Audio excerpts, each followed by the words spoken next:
Y hermanos, hoy el Señor nos viene al encuentro con esta palabra que dice que sale de la sinagoga. El domingo pasado se nos contaba que él estaba en la sinagoga. Recordemos que la sinagoga no es un templo, sino que es un lugar donde se proclama la Sagrada Escritura. Entonces, a la luz de la Sagrada Escritura, ahí en la sinagoga se habla de todos los temas. Se habla de la vida religiosa, o sea, nuestra relación con Dios. Se habla también de la vida familiar, pero también de la vida social, política, económica, porque toda la realidad humana es iluminada por la palabra de Dios. Todo. Porque Dios nos creó y Él sabe lo que más nos conviene en todos los ámbitos. Por eso dice, ahora ya estuvo en la sinagoga y va a la casa de Simón y Andrés. Parece ser que él tenía su propia casa ahí en Cafarnaúm. Sin embargo, ese día lo invitaron a la casa de Simón y Andrés. Y se encuentra con que la suegra de Simón estaba en cama con fiebre. No se menciona a la esposa. Por eso algunos piensan que posiblemente Simón era viudo. Y entonces, esto de que está con fiebre, muchas veces era terrible. Porque en aquella época, recordemos, no sabían que una fiebre era síntoma de una infección. Y tampoco tenían medicinas como la aspirina o como la acetaminofén para poder bajar la temperatura. O sea, no conocían eso. Lo único que podían hacer era ponerle pañitos con agua para refrescarla y que no tuviera tanta fiebre. Era todo lo que podían hacer, no sabían nada más. Pero entonces Jesús se acerca y se la toma de la mano y la levanta. Este verbo, levantar, en griego significa también resucitar, aunque ya no está muerta, pero estaba, digamos, al borde de la muerte por esa fiebre. Y entonces dice, a ella se le pasó la fiebre y se puso a servirles. Interesante, Jesús viene sanando a muchos enfermos y también viene expulsando los demonios. Este es el punto de lo que es el ministerio público de Jesús. O sea, Él viene sanando, expulsando demonios y predicando. Son 3 puntos que siempre lo van a mencionar. Viene sanando, expulsando demonios y predicando. ¿Qué hace el demonio? El demonio generalmente lo que hace es la tentación. Fundamentalmente, el demonio siempre procura tentarnos. ¿Para qué? Para que pequemos y nos apartemos de Dios. Cuando pecamos, cualquier pecado que sea, no solamente pecado de lujuria, también la ira, la avaricia, el odio, el rencor, cualquier pecado que haya en nuestro corazón, si nosotros le damos cabida al pecado, estamos dándole cabida al demonio, que no necesariamente es una posesión, pero sí es el que guía a aquellos que viven en pecado. Por eso el Señor viene liberando a los endemoniados. De hecho, en la iglesia se hacen también pequeños exorcismos. Por ejemplo, en el bautismo. En el bautismo se hacen pequeños exorcismos. expulsar al demonio de la vida de los niños, para que ellos puedan vivir en la voluntad de Dios. Después se levanta de madrugada a orar. Fíjense que es fundamental esto. La iglesia tiene la misión de predicar, sanar y expulsar demonios. Pero eso no lo puede hacer sino orar. Necesitamos orar. Tú también, como miembro de la iglesia, puedes pedir la salud para las personas. Puedes pedir que se anuncie a Jesucristo. Puedes pedir incluso que se expulse el demonio donde reina. Por ejemplo, si reina en una nación el demonio, pues tú puedes pedir a Dios que expulse ese demonio. Pero eso no se da si no oramos. Si no oramos, si no estamos unidos a Dios en la oración, no va a funcionar. Incluso un sacerdote, si no ora, un sacerdote, tarde o temprano va a dejar el sacerdocio. Por eso para nosotros es una obligación orar. Es una obligación que necesitamos orar constantemente. Y por esto después dice, todo el mundo te busca. Fíjense que cuando las personas descubren que Jesús sana y expulsa al demonio, buscan a Jesús. Saben que la iglesia tiene ese poder de sanar. Hay un sacramento que se llama la unción de los enfermos. Este sacramento no es solo para los que ya están en agonía, como antiguamente se pensaba y lo llamaban extrema unción. No, ya no es extrema unción, sino que se llama la unción de los enfermos.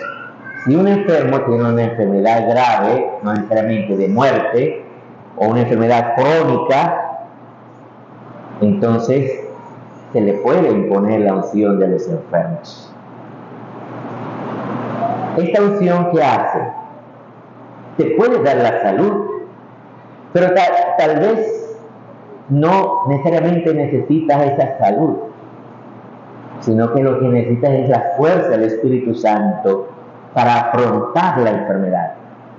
O bien, también la unción de los enfermos puede dar a la persona la gracia de pasar al encuentro con Dios. Hay mucha gente que se asusta. ¡Ay, no, yo no me quiero morir! San Pablo dice, morir es con mucho lo mejor. Eso no significa que tenemos que suicidarnos, pero tampoco tener pánico a la muerte, porque la muerte es el encuentro con Dios, es ir al encuentro de Dios, es saber que Dios te llama al cielo, a la vida eterna, que aquí en este mundo estamos en tránsito. Para nosotros el paso por el mundo es algo efímero. O sea, de un momento a otro, Dios te puede llamar. Recuerda, por ejemplo, los que ya somos de una cierta edad, te puedes recordar cuando eras niño, como si fuera ayer, ya pasó. Eso que eras niño o eras niña, ya pasó. Ahora ya eres una persona mayor, tuviste todo lo que viviste, que fue una gracia todo lo que has vivido. Le das gracias a Dios por tantas cosas buenas que te regaló. También le das gracias porque en los momentos difíciles no te abandonó. Y entonces nos damos cuenta que eso ha sido efímero. Y ya nos encontramos a una cierta edad que el tiempo se va acabando para nosotros en esta vida. Tarde o temprano Dios nos va a llamar. De un momento a otro nos puede llamar. Pero lo que nos consuela es saber que Dios viene a tu encuentro. Por un lado dice, todo el mundo te busca, pero también Jesús dice, vamos a otros pueblos porque para eso he venido. Él viene al encuentro de nosotros. Tú vienes a buscarlo y Él ya te estaba buscando. Por eso, para el apóstol, como San Pablo, lo más importante es anunciar esto, esta buena noticia, de esta victoria de Cristo sobre la muerte. Es una victoria que el mundo antiguo no tenía. Fijémonos en la figura de Job. Job parece ser que no fue una figura histórica, pero sí fue un libro escrito para nuestra enseñanza, para que nosotros aprendiéramos algo importante. ¿Qué es lo que nos quiere enseñar? Nos quiere enseñar que en la antigüedad, en Israel, se enseñaba que si tú eras una buena persona, tú te portas bien, cumples los mandamientos de Dios, le das culto a Dios, eres bueno con las demás personas, entonces Dios te va a bendecir, te va a dar prosperidad y todo eso que se llama la teología de la prosperidad. Pero en la vida real nos damos cuenta que no siempre es así. Que te puede venir un desastre económico, te puede venir una enfermedad mortal, te puede venir una situación difícil en la familia. Y entonces mucha gente se pregunta, ¿y por qué a mí? Si yo he sido una buena persona, yo me he portado bien con los demás. Independientemente de que hayas tenido una ideología u otra, tal vez quisiste ser una buena persona y eso está bien. Pero te han venido calamidades y tú te preguntas, ¿por qué me vienen estas calamidades? Pues esto es lo que se pregunta Job.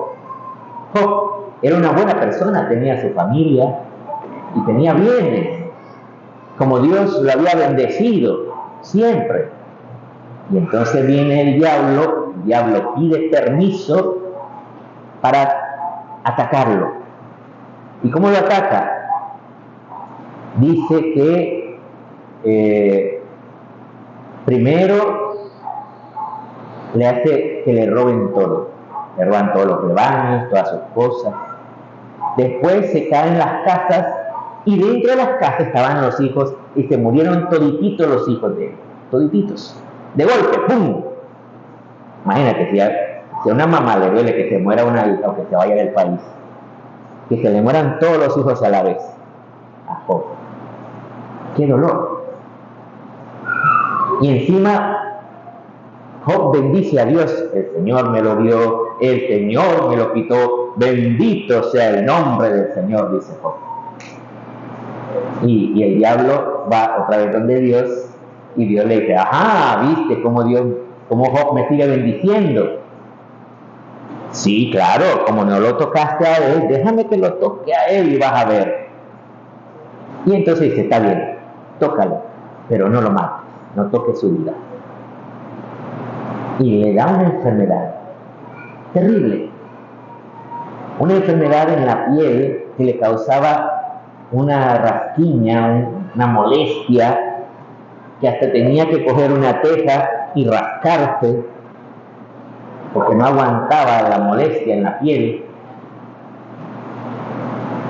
Imagínense que encima de eso, todo lo que le había pasado, perdió todos sus bienes, se murieron todos los hijos, tiene una enfermedad horrible y encima viene la mujer y le dice, mira, y ese Dios tuyo no te ha protegido, maldice a Dios y muere. Le echa la maldición la mujer.